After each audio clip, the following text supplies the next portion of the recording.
Hello students, maths for competitive exams part 29। Question number 1, निम्न में से वह सबसे छोटी संख्या कौन सी है जिसे 5, 6, 7, 8 से विभाजित करने पर शेषफल 3 प्राप्त होता है लेकिन वह 9 द्वारा विभाज्य है। तो इस तरीके के क्वेश्चंस अगर आपको मिलते हैं, वह छोटी से छोटी संख्या कौन सी है, अगर वो छोटी से छोटी संख्या आपको बताना है जिससे 5 से डिवाइड कर दें, 6 से डिवाइड कर दें, 7 से डिवाइड कर दें और 8 से डिवाइड कर दें, तो जो विभाजित जब कर लेंगे तो जो शेषफल होगा हमेशा 3 प्राप्त होगा। तो और वो संख्या 9 से भी विभाज्य हो तो आपको वो छोटी से छोटी संख्या ज्ञात करनी है। ठीक है, तो ऐसे क्वेश्चंस में हमको क्या करते हैं, मैंने आपको पहले भी वीडियोस में मैंने आपको बताया है कि जो छोटी से छोटी संख्या ज्ञात करने की बात करता है और वो उन नंबर से अगर विभाजित होती है तो ऐसे में क्या होता है, जितने भी नंबर से विभाजित हो रहे हैं इन सभी नंबर्स का हमको क्या निकालना पड़ता है बेटे, एलसीएम, जिसको हम बोलते हैं लीस्ट कॉमन मल्टीपल। ठीक है, इनका हमको एलसीएम निकालना पड़ेगा और जो फिर ये शेषफल की बात करते हैं इसके बाद हम उसको सोल्व करेंगे। पहले हम इसका एलसीएम निकालते हैं। देखो, सबसे पहले आपका एक नंबर दिया है 5, एक है बेटे 6, एक है 7 और एक है आपका 8। अगर मैं इनका एलसीएम फाइंड आउट करूं तो वैसे तो हमारे ऊपर डिपेंड करते हैं तो डायरेक्ट ही हो जाएगा, मैं इसको ऐसे एलसीएम लेने की ज़रूरत भी नहीं है, बट आप इनिशियल लेवल पे है तो आपको समझना जरूरी है। तो पहले हम क्या करेंगे, इसको 2 से करेंगे तो 5 एज इट इज़ रह जाएगा, 2 3 जा 6, ये 7 हो जाएगा, 2 4 जा 8। ठीक है, फिर देखो यहाँ पे, फिर यहाँ से अगर मैं 2 से करता हूँ तो 5 एज इट इज़ रहेगा, फिर यहाँ पे 2 2 जा 4 हो जाएगा। इसके बाद फिर मैं अगर 2 से करता हूँ तो 5 3 और 7 एज इट इज़ रहेगा और यहाँ पे 1 आ जाएगा। ठीक है, तो आप एक बात देखो कि 7 3 जा 21, क्योंकि अब मैं अलग अलग ही करूँगा ये। ठीक है ना, तो ये अलग अलग ही हो जाएंगे तो डायरेक्ट इसके अंदर ही हम कर लेते हैं। 7 3 जा 21, 21 5 जा 105, 105 2 जा कितना हो जाएगा बेटा 210 और फिर 210 2 जा 420 और 422 जा 840। तो इसकी जो वैल्यू आएगी बेटे 840 आएगी एलसीएम की। अच्छा, मैं आपको दूसरा तरीका बताता हूँ। आपको पता होगा एलसीएम फाइंड आउट करने के लिए हम सबसे बड़ी पावर को फाइंड आउट करते हैं। ठीक है, यहाँ पे क्या हो जाएगा 2 × 3 और यहाँ क्या हो जाएगा 2 की पावर 3। तो एक तो मेरा यहाँ से कॉमन आ जाएगा बेटे 2 की पावर 3। ठीक है, और यहाँ से आपका जो है एक 3 यहाँ से आ जाएगा तो एक 3 की मल्टीप्लाई कर देंगे और 5 7 जा 35 तो हमारा है ही। तो आप यहाँ से भी अगर आप मल्टीप्लाई करके अगर आप वैल्यू निकालोगे तो आपका 840 ही आएगा। ठीक है, अब देखते हैं हम आगे। कह रहा है कि वह छोटी छोटी संख्या कौन सी है अगर इन तीनों से विभाजित करने पर शेषफल 3 प्राप्त होता है। देखो, ये जो नंबर आया है, जो एलसीएम हमारा आया है, ये जो एलसीएम आया है 840, ये अगर मैं 9 से इसको डिवाइड करता हूँ, वो कह रहा है कि शेषफल 3 प्राप्त होता है। ये 5 6 7 8 चारों संख्याओं से डिवाइड हो जाएगा 840, ध्यान रखना। लेकिन क्या कहता है कि वो संख्या बताओ कि शेषफल 3 प्राप्त होता है। तो अगर मैं इसमें 3 ऐड कर दूँ, अगर मैं इसमें 3 ऐड कर दूँ तो वो नंबर मिल जाएगा। ठीक है ना, लेकिन एक बात मैं बताता हूँ, अगर मैं 3 ऐड कर भी देता हूँ, मान लो कि मैंने इसमें 3 ऐड कर दिया 843, ना तो इसके अंदर वो आंसर है। क्यों नहीं है? क्योंकि वो 9 से विभाजित नहीं है। मैं आपको दिखाता हूँ डिवाइड करके। देखो, 8 8 8 64, 8 9 72, 8 वो 9 के टेबल में पढ़ना है ना, तो 9 9 81। ठीक है, फिर 3 बचेगा, फिर 33 जो है 9 के टेबल में नहीं आता है, इसीलिए यहाँ पे ये प्रॉब्लम क्रिएट हो गई है। ठीक है, तो हमको क्या करना पड़ेगा कि हम बेटे ये जो एलसीएम हमारा जो निकला है, ये एलसीएम हमेशा देखो इसके मल्टीपल वाले ही, लीस्ट कॉमन मल्टीपल का मतलब क्या हुआ, जो सबसे छोटा कॉमन मल्टीपल है। तो सबसे छोटा कॉमन मल्टीपल में अगर मैं जो है देख रहा हूँ 3 ऐड करके, तो इसमें आ नहीं रहा है और ये 9 से डिवाइड है भी नहीं। ठीक है, तो अब क्या होगा, इसको मुझे 2 से मल्टीप्लाई करनी पड़ेगी, मतलब इसके मल्टीपल में। सबसे लीस्ट वाला काम ही नहीं किया मल्टीपल, तो अब इसका मैं अगला मल्टीपल लेता हूँ जिसकी 2 से मल्टीप्लाई करूँगा। तो 840 की अगर मैं 2 से मल्टीप्लाई करूँगा तो बेटे यहाँ ध्यान देना, आपका आ जाएगा 840, ये 8 है। ठीक है, ये आपका क्या है 8 है। ठीक है, 840 मल्टीप्लाइड बाई 2 आपकी वैल्यू आ जाएगी बेटे 0, 4 2 जा 8 और ये हो जाएगा 8 2 जा 16, 1680 अब आपका आया है। ठीक है, तो ये भी वो नंबर है जो इन चारों के टेबल में आता है, मतलब कि चारों से डिवाइड हो जाएगा। अब इसमें मुझको 3 ऐड करना है। ठीक है ना, अगर मैं इसको 3 से ऐड कर दूं तो क्या हो जाएगा 1683, जो इसका आंसर हो जाएगा बेटे ऑप्शन नंबर सी। और आप 9 से डिवाइड करके देख लेना, ये 9 से विभाजित है। ठीक है, नेक्स्ट क्वेश्चन सॉल्व करते हैं। नेक्स्ट क्वेश्चन में गिवन है कि ए बी तथा सी की आय का अनुपात 7:9:12 है और उनके खर्च का अनुपात 8:9:15 है। तदनुसार यदि ए अपनी आय की 1/4 बचत कर लेता है तो ए, बी तथा सी के बचतों का अनुपात कितना है। देखो इसमें क्या करना है आपको, हमें नहीं पता कि इनकी आय कितनी है, तो मैंने मान लिया ए की आय जो है वो 7x है, बी की आय कितनी है 9x है और सी की आय कितनी है 12x है। फिर उनके खर्च का अनुपात भी हमें नहीं पता, तो मैंने मान लिया 8x जो है 8y खर्च है। भाई खर्च तो अलग हो गया ना, x से इसका कोई मतलब नहीं है। आय x की फॉर्म में ले लेंगे और खर्च को हम y की फॉर्म में मान लेंगे, ठीक है। तो अगर मैं आय में से जो भी 7x में से अगर मैं 8y को माइनस कर दूं तो आपका बचत आ जाएगा। जो मैंने आय में से खर्च माइनस कर दिया तो वैल्यू किसकी आ जाएगी बेटे, बचत की आ जाएगी। तो यहाँ से मैं बचत की पहले मैं एक रेशो निकाल लेता हूँ। तो बचतों का अनुपात ये पूछ रहा है कितना है, ठीक है ना। तो मैं क्या करूँगा, एक हो जाएगा बेटे 7x माइनस के 8y, ठीक है। एक रेशो तो ये हो गया बचत का। और बी के बचत का रेशो क्या हो जाएगा बेटे 9x माइनस के 9y। और सी के रेशो का बचत हो जाएगा बेटे 12x माइनस के 15y। यहाँ से आपको क्या करना है, करा ए अपनी आय की 1/4 बचत कर लेता है। देखो ए की जो आय है 7x, देखो यहाँ पे मैं बता देता हूँ 7x जो है ये अपनी आय का 1/4 बचत कर लेता है। तो अगर मैं इसमें से अगर मैं इसका खर्च माइनस कर दूं, कितना है इसका खर्च 8y, तो ये बचत के बराबर हो गया ना। तो ये बचत हो गया, वो किसके बराबर है, अपनी आय का 1/4 बचत कर रहा है। तो इसका जो आय है वो कितनी है बेटे 7x और इसका 1/4, 1/4 से यहाँ पे 7x की गुणा कर देंगे किससे 1/4 से, ठीक है ना। तो आपका 7x गुणा 1/4 हो जाएगा। तो इससे क्या पता चला कि ये बचत जो है ये आय का 1/4 बचत कर रहा है, ठीक है ना। तो आपका जो है यहाँ से आपकी वैल्यू जो है x और y की फॉर्म में आ जाएगी। किस फॉर्म में आ जाएगी बेटे, x और y की फॉर्म में आ जाएगी। देखो मैं बताता हूँ कैसे आएगी। यहाँ से देखो 7x इंटू 1/4 हो गया ना, तो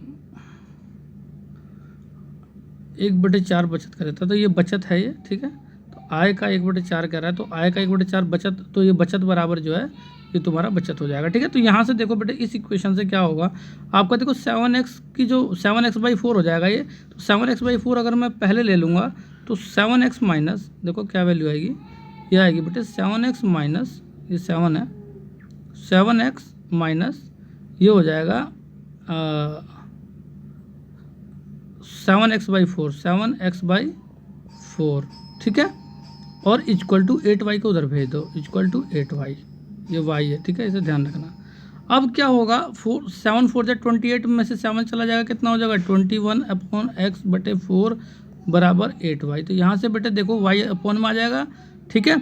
और 8 4 कितना होता है 32, तो x की वैल्यू हो जाएगी 32 और y अपॉन में आ जाएगा, ये 21 भी अपॉन में चला जाएगा। तो यहाँ से बेटे x अपॉन y की वैल्यू आ जाएगी बेटे 32/21। तो यहाँ से x अपॉन वाई की वैल्यू कितनी आ जाएगी, x अपॉन वाई की वैल्यू आ जाएगी 32/21। इसको आप सोल्व करके देखना, ये x y नीचे आ जाएगा और ये 4 ऊपर चला जाएगा और 21 नीचे चला जाएगा। तो x/y की वैल्यू आ जाएगी आपकी 32, x/y इक्वल टू 32/21, ठीक है।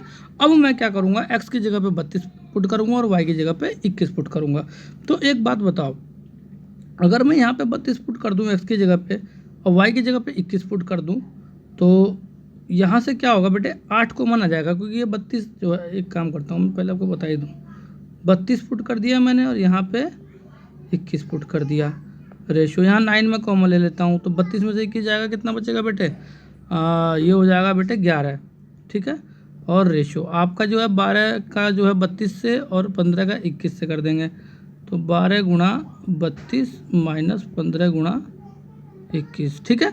तो एक बार बताओ, यहाँ से आपका 8 कॉमन आ जाएगा, ठीक है ना, 8 कॉमन आ जाएगा बाहर। तो यहाँ कितना बचेगा 7 चौक 28 और माइनस 21, 28 में से 21 गया बेटे, कितना बचेगा 7, ठीक है। और यहाँ देखो 11 निमा 99, तो 8 से 56, 11 निमा 99। देखो 56 और 99 कहाँ पे है, शुरू में, ये डी वाले पार्ट में, ये तो लास्ट वाले को सॉल्व करने की हमको जरूरत भी नहीं है, डायरेक्ट ही आपका आंसर आ जाएगा। यहाँ से ऑप्शन नंबर आ जाएगा बेटे डी।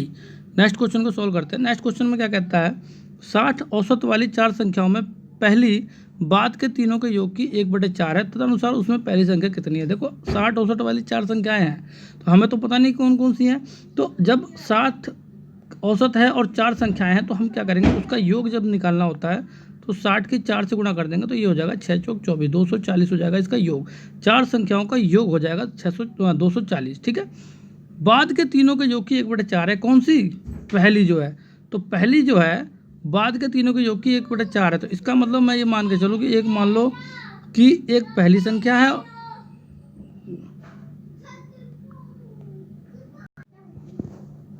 तो 60 औसत वाली चार संख्याओं में पहली बाद के तीनों के योग की 1/4 मैंने बताई थी आपको। तो ऐसे में हम क्या करेंगे, जो 60 औसत आ रहा है और चार संख्या है तो मैं 60 की 4 से गुणा कर दूंगा, ठीक है। तो यहाँ से इसका औसत, इसका जो योग आ जाएगा वो 640 आ जाएगा, ठीक है। बाद में कहता है कि तीनों के योग की 1/4 है, कौन सी? पहली जो संख्या है वो बाद के तीनों के योग की 1/4 है। मान लो पहली संख्या एक है, ए है, और बाद के तीनों की संख्या का वैल्यू मान लेते हैं बी है, ठीक है। तो कह रहा है कि जो पहली है वो तीनों के योग की 1/4 है, तो तीनों का योग तो मुझे पता नहीं कितना है, उसका 1/4 बता रहा है बाद के तीनों का। तो आपका ये पहला वाला जो है ना, बाद के तीनों का 1/4 है, तो बाद के तीनों का अगर 1/4 है तो इसका मतलब यहाँ पे थोड़ा उल्टा हो गया बेटे।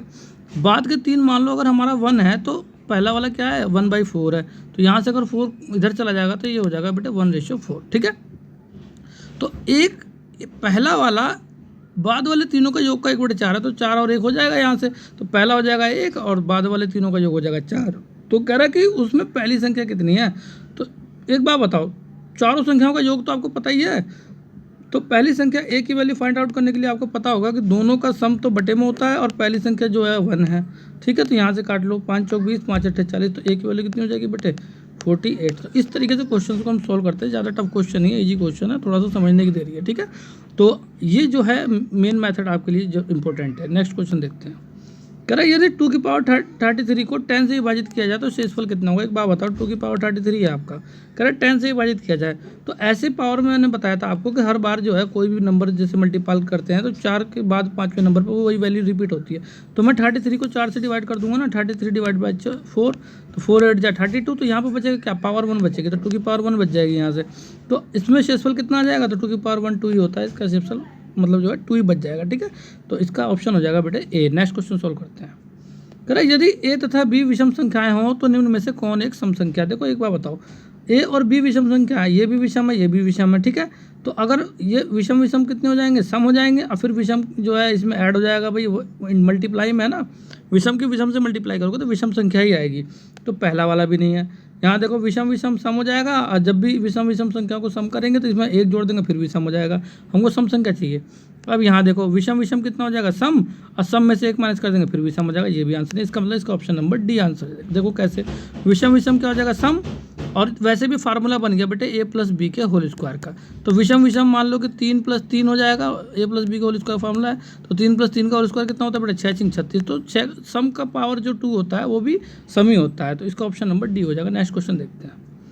कह रहा है यदि ए की पावर 1/3 बराबर 11 हो तो ए स्क्वायर माइनस 331 ए का मान कितना होगा। एक बात बताओ, ऐसे क्वेश्चन को सोल्व करना वेरी वेरी इजी होता है। अगर ए की पावर 1/3 बता रहा है ये, ठीक है, तो हम क्या करते हैं कि इसकी बोथ साइड से क्यूब कर देंगे। तो अगर मैं इसकी बोथ साइड से क्यूब कर दूं तो यहाँ पे 11 की क्यूब हो जाएगी, तो ये जो पावर 3 है इससे नीचे वाला पावर खत्म हो जाएगा, तो ए की वैल्यू बेटे हो जाएगी, ये हो जाएगी 1331। 11 की पावर 3 जो होती है वो 1331 होती है, और कह रहे हैं कि इसका स्क्वायर में से 1331 ए को माइनस करना है।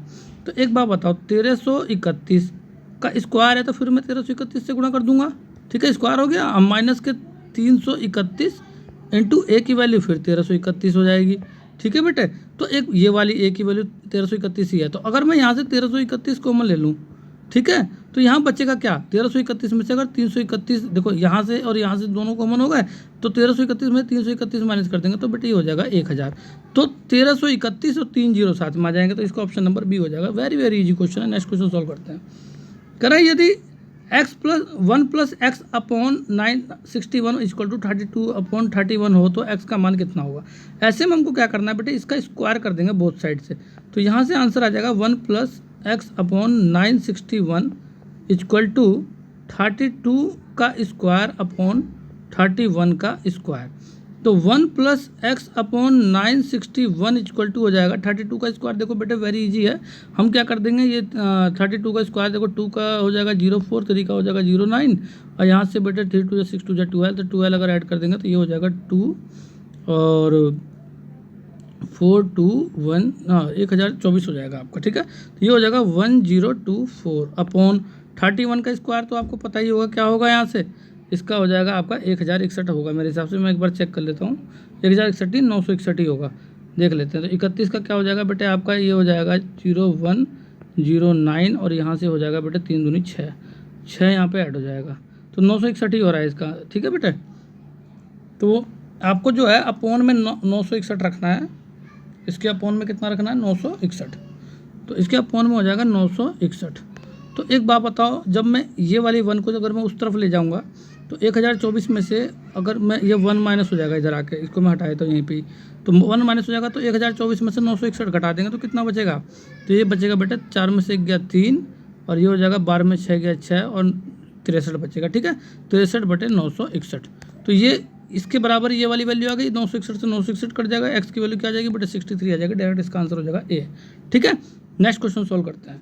कह रहा है 3 संख्याएं 3, 4, 5 के अनुपात में है, उनमें से सबसे बड़ी और सबसे छोटी संख्या का योग दूसरी संख्या और 52 के योग के बराबर है। देखो एक बार बताओ, 3 संख्याएं 3, 4, 5 के अनुपात है, मुझे तो नहीं पता संख्या क्या क्या है, तो मैंने मान लिया एक 3x है और एक 4x है और एक 5x है, ठीक है, ए बी सी मान लो, मर्जी आपकी। उसमें से सबसे बड़ी और सबसे छोटी का योग, तो सबसे बड़ी और सबसे छोटी का योग क्या हो गया, 5x और 3x कितना हो गया बेटे 8x, ठीक है। कह रहा है दूसरी संख्या और 52 के योग के बराबर है। दूसरी संख्या क्या है हमारी 4x है और 52 के बराबर है योग के। तो यहाँ से देखो 4x इधर आ जाएगा तो ये 4x हो जाएगा, 4x बराबर कितना हो जाएगा 52, तो 4 एकम 4, 4 3 12, तो x की वैल्यू कितनी हो जाएगी बेटे हमारी 13। तो सबसे छोटी संख्या कौन सी है, तो सबसे छोटी हमारी 3 के रेशो में है, तो 13 3 कितना हो जाएगा, x की जगह पे 3 रख देंगे तो 13 3 कितना हो जाएगा बेटे 39। तो सबसे छोटी संख्या का जो आंसर हो जाएगा ये हो जाएगा 39, option number C. Next question solve करते हैं। यदि x ratio y equal to 5:6 और तो 3x की पावर 2 माइनस 2y की power 2 ratio Y square minus X square किसके बराबर होगा। तो देखो बेटे ऐसे क्वेश्चंस को ना अगर रेशो में दिया है एक्स वाई की वैल्यू और रेशो ही पूछ रहा है तो ऐसे में हमें इसमें एक्स अपॉन वाई की फॉर्म में डालने की जरूरत नहीं होती, डायरेक्ट वैल्यू पुट कर दो। एक्स की जगह पे जो है ऊपर वाली वैल्यू 5 हो जाएगी और डिनोमिनेटर में वाई की जगह पे 6 हो जाएगी, डायरेक्ट पुट कर देते हैं। तो देखो क्या हो जाएगा 3 इंटू एक्स का स्क्वायर क्या हो जाएगा 5 का स्क्वायर 5 रखेंगे तो ये हो जाएगा 25 माइनस 2 इंटू 6 36 हो जाएगा वाई का स्क्वायर। रेशो आपका वाई का स्क्वायर 36 हो जाएगा और माइनस के 5 का स्क्वायर 25 हो जाएगा। तो यहाँ देखो बेटा 25 यहाँ 75, 75 में से 72 जाएगा, ठीक है, 36 दूनी 72 होता है। और यहाँ से आपका जो है वैल्यू आ जाएगी 36 में से 25 के 11, तो 75 में से 3:11 आपका आंसर आ जाएगा। इसका ऑप्शन हो जाएगा बेटे सी। नेक्स्ट क्वेश्चन सोल्व करते हैं। एक मिश्र धातु में तांबा, जस्ता तथा निकल का प्रतिशत 5:3:2 है, तदनुसार उस मिश्र धातु का अनुपात 5:3:3 करने के लिए 100 किलो मिश्र धातु में कितना निकल और डालना होगा। एक बात ध्यान देना, वेरी वेरी इजी क्वेश्चन है। जब 100 किलोग्राम का अगर मिश्र धातु है और उसका रेशो इतना है, ठीक है, 5 3 8 2 10 10 का रेशो है, ठीक है, तो उसमें एक रेशो बढ़ाना पड़ेगा, 5 3 8 3 10 3 11, तो एक रेशो बढ़ाना है तो 100 में अगर इसका एक रेशो बढ़ाना पड़ेगा, 10 बराबर 100 है तो एक बराबर कितना है 10 है, तो एक बढ़ाने के लिए 10 किलो बढ़ाना पड़ेगा, तो कितना और किलोग्राम डालना पड़ेगा, तो 10 डालना पड़ेगा, ठीक है। नेक्स्ट क्वेश्चन सोल्व करते हैं। कह रहा है कि इसमें गुणनफल में एकल अंक ज्ञात करना है। देखो मैंने आपको अभी बताया था, एकल अंक ज्ञात करने के लिए पहले पावर जो भी उसको 4 से डिवाइड कर दो, तो 245 है, 4 से डिवाइड करो, 4 6 24, 4 एकम 4, यहाँ से क्या बचेगा बेटा पावर 1 बचेगी, तो लास्ट वाला नंबर क्या है 7, तो 7 की पावर 1 हो जाएगी मल्टीप्लाई, और लास्ट में अगर 1 है उसकी पावर कुछ भी आ जाए, ठीक है ना, एकल अंक ज्ञात करना ना, तो लास्ट वाली वैल्यू की पावर 1 की पावर कुछ भी आ जाए तो 1 ही रहेगा, ठीक है। और गुणा में है तो 7 एकम 7 ही हो जाएगा ना, तो एकल अंक हमारा हो जाएगा 7, ठीक है, ओके।